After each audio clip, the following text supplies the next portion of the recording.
ફણગાવેલા કઠોળ ખાવા શરીર માટે ખૂબ જ ફાયદાકારક છે અને જે આપણે બધા જ જાણીએ છીએ.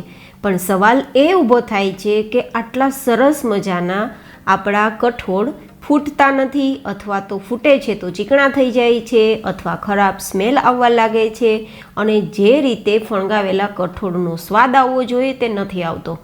તો તેના શું શું કારણો હોય છે? તો આજ ડિમ્પલ્સ ડિસીઝમાં આવા બધા જ પ્રશ્નોનું સમાધાન તમને મળવાનું છે. તો ચલો વિડીયો શરૂ કરીએ.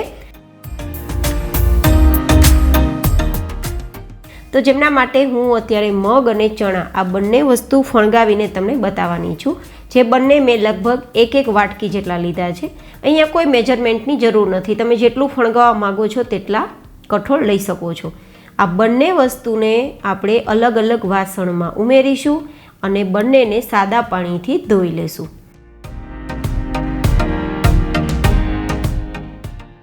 અને ધોયા બાદ આ બંને કઠોળની અંદર 3 થી 4 ગણું પાણી ઉમેરશું. એટલે કે અત્યારે મેં એક વાટકી જેટલા કઠોળ લીધા છે તો 3-3, 4-4 ગ્લાસ જેટલું પાણી ઉમેરીશ.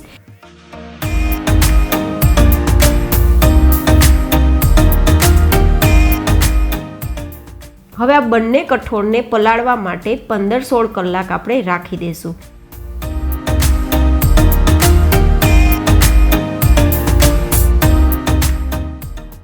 તો લગભગ 15 કલાક પછી હું તમને બતાવું છું કે આપણા કઠોળ પલળ્યા છે કે નહીં. કઠોળની ઉપર થોડી તેની સપાટી ફાટી ગયેલી હોવી જોઈએ, અથવા તો તેની છાલ નીકળવા લાગવી જોઈએ, અથવા તો આ રીતે દબાવતા 2 ભાગ થઈ જવા જોઈએ. ત્યાં સુધી આપણે કઠોળને પલાળવાના. માંથી પાણી કાઢીને 10 મિનિટ માટે નિતારવા છોડી દેશું.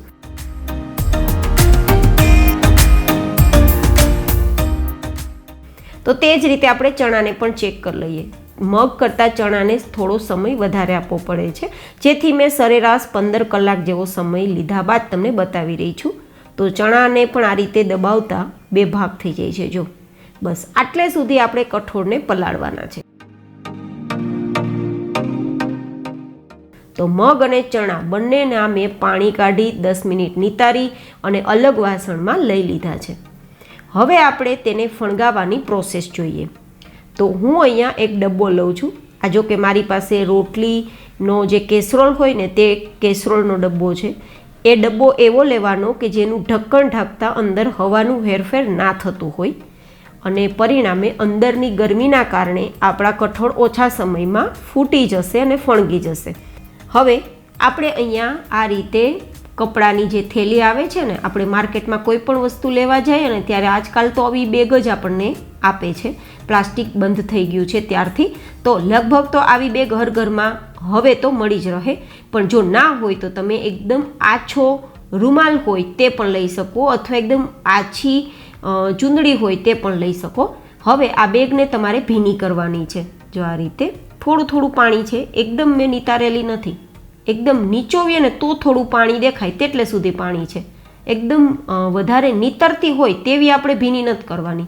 બસ આ રીતે ભીની થયેલી બેગને આપણે જે ડબ્બો છે ને તેમાં પાથરી દઈશું. જોકે હું આ રીતે ફણગાવું છું એટલે મેં આ રીતે પ્રોસેસ બતાવી. તમે સીધું આ બેગની અંદર પણ કઠોળને ભરી શકો છો, તો પણ તમારા કઠોળ સરસ ફૂટી જશે. હું આ રીતે ડબ્બામાં આ બેગને પાથરી અને હવે તેમાં મગને મૂકી દઉં છું, અને સરસ મજાના તેને થોડી જગ્યામાં ફેલાવી અને પછી આપણે તેને ઢાંકી દઈશું. આ રીતે બધા જ બાજુથી તેને કવર કરી દઈશું, જેથી તેને અંદર હવા ના મળે અને ગરમીના કારણે ઓછા સમયમાં તે ફૂટી જાય. હવે તેના ઉપર થોડી જગ્યા છે તો બીજી મેં એક કપડાની થેલી લીધી છે, જે થેલીને પણ મેં પલાળી દીધી છે, ભીની કરી લીધી છે. અને ભીના કપડા પર હવે આપણે જે નિતારેલા ચણા છે તેને મૂકી દઈશું અને પછી તેને પણ આ રીતે કવર કરી દઈશું, ઢાંકી દઈશું. તમે પોટલી વાળી શકો છો, પણ હું આ રીતે કરું છું તો મેં આ રીતે તમને બતાવેલું છે. અને હવે તેને ઉપરથી ઢક્કણ ઢાંકી દઈશું. હવે આ જે ઢક્કણ ઢાંકેલો ડબ્બો છે તેને તમારે ગરમ જગ્યાએ રાખવાનો છે. તમે બંધ ઓવન કે માઇક્રોવેવમાં રાખી શકો છો, લોટના ડબ્બામાં રાખી શકો છો, અથવા તો કિચનના ડ્રોવરમાં, કિચનના સ્ટોર રૂમમાં પણ રાખી શકો છો. ટૂંકમાં ગરમીવાળી જગ્યા પર તમે રાખી શકો છો.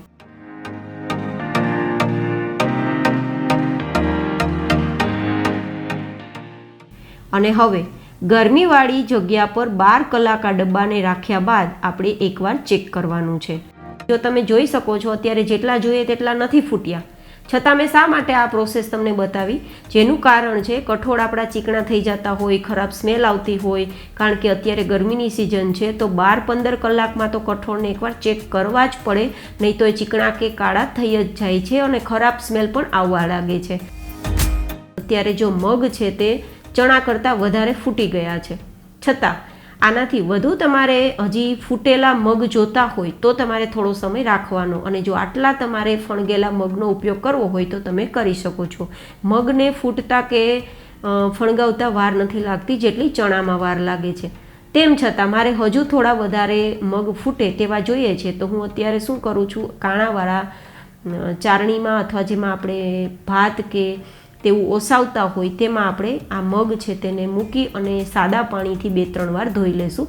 એકદમ હલકા હલકા હાથે ધોવાના છે, જેથી જે કોટા ફૂટ્યા છે ને મગમાં તે બિલકુલ ભાંગે નહીં. આ રીતે ધોવાથી તમારા મગની અંદર ચીકાશ પણ નહીં થાય અને ખરાબ સ્મેલ પણ નહીં આવે.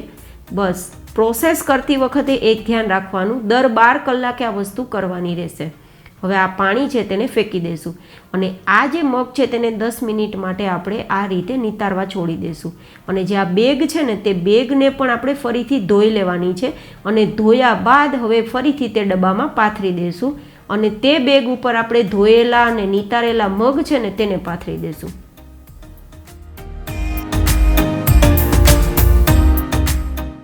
તો હવે ઢાંકીને ફરીથી તેને આપણે ગરમ જગ્યા પર રાખી દઈશું. અને તે જ રીતે હવે હું ફરીથી ચણાને પણ ધોઈ લઉં છું. તો ચણા તો હજી બિલકુલ ફૂટ્યા જ નથી તેવું લાગે છે, થોડા થોડા ફૂટ્યા છે પણ તેને ફૂટ્યા ના કહેવાય. તો તેને પણ આપણે સાદા પાણીથી 1-2 વાર હલકા હાથે ધોઈ લઈશું, જેથી કોઈ ચીકાશ પણ ના થાય અને બિલકુલ ખરાબ સ્મેલ પણ ના આવે. કારણ કે ડબ્બાની અંદર ગરમ જગ્યા પર રાખવાથી તેની અંદર ગરમીની પ્રોસેસ થાય અને બેક્ટેરિયાઓના કારણે તેની અંદર ચીકાશ પણ થવા લાગતી હોય છે, ખરાબ સ્મેલ પણ થવા લાગતી હોય છે. તો તે ના થાય તે માટે આ પ્રોસેસ કરવી જરૂરી છે. હવે આ બેગને પણ સાદા પાણીથી ધોઈ લીધી છે અને હવે હું ચણાને આ રીતે બેગની અંદર ભરી રહી છું. શા માટે ભરી રહી છું? કારણ કે તમને એવું લાગશે કે પોટલી વાળીએ તો ફૂટે કે ના ફૂટે તે તમને બતાવી શકું, એટલા માટે મેં એક વસ્તુ આ રીતે પોટલીમાં ભરી છે અને એક વસ્તુ પોટલી વગર કપડામાં ભરી છે. બંનેમાં તમે ડિફરન્સ જોઈ શકો તે માટે. અને હવે આ જે ચણા છે તેને હું એક અલગ ડબ્બામાં રાખી દઉં છું, કારણ કે પેલા ડબ્બામાં હવે જગ્યા બિલકુલ નથી. તો એ ડબ્બામાં ભરી અને આ ડબ્બાનું ઢક્કણ ઢાંકી ગરમ જગ્યા પર ફરીથી 12-15 કલાક માટે છોડી દેશું.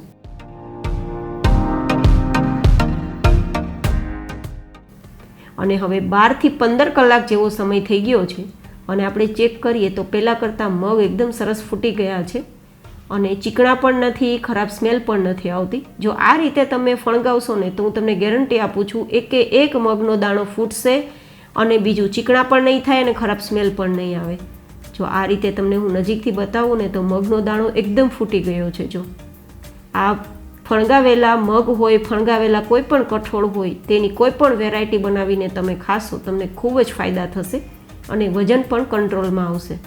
હવે તે જ રીતે આપણે ચણાને જોઈએ તો ચણાની બેગ હજી ડબ્બામાંથી બહાર જ કાઢી રહી છું. ત્યાં તમને દેખાતું હશે બેગમાંથી જ કે કેટલા સરસ આપણા ચણા અંકુરિત થયા છે. જો કેટલા સરસ ફૂટી ગયા છે ને પરફેક્ટ એકદમ સરસ ચણાના દાણા ફૂટી ગયા છે અને બિલકુલ ખરાબ સ્મેલ નથી આવતી અને ચીકણા પણ નથી થયા. જો હવે આપણે અલગ પ્લેટમાં લઈ લેશું. તમને નજીકથી બતાવી દઉં છું કેટલે સુધી આપણો ચણાનો દાણો એકદમ સરસ ફૂટી ગયો છે. જો છે ને પરફેક્ટ રીત તમને ફણગાવાની બતાવેલી મેં. હવે આ બંને જે ફણગાવેલા કઠોળ છે તેને ફરીથી સાદા પાણીથી ધોઈ લેશું અને પછી ઉપયોગમાં લેશું. જો તમારે 4-5 દિવસ માટે આ ફણગાવેલા કઠોળને સાચવવા હોય તો તમારે સાદા પાણીથી ધોઈ લેવાના અને પછી પંખા નીચે આપણા બંને કઠોળ એકદમ ડ્રાય થઈ જાય ત્યાં સુધી સૂકવી દેવાના અને સુકાઈ ગયા બાદ તમારે એરટાઇટ ડબ્બામાં ભરીને ફ્રીજમાં સ્ટોર કરવા રાખી દેવા, જેથી તમે 4-5 દિવસ માટે આ ફણગાવેલા કઠોળનો ઉપયોગ કરી શકશો. ફરી મળીશું એક નવી જ હેલ્ધી ઇન્ટરેસ્ટિંગ રેસિપી સાથે. ત્યાં સુધી stay healthy, stay happy, take care.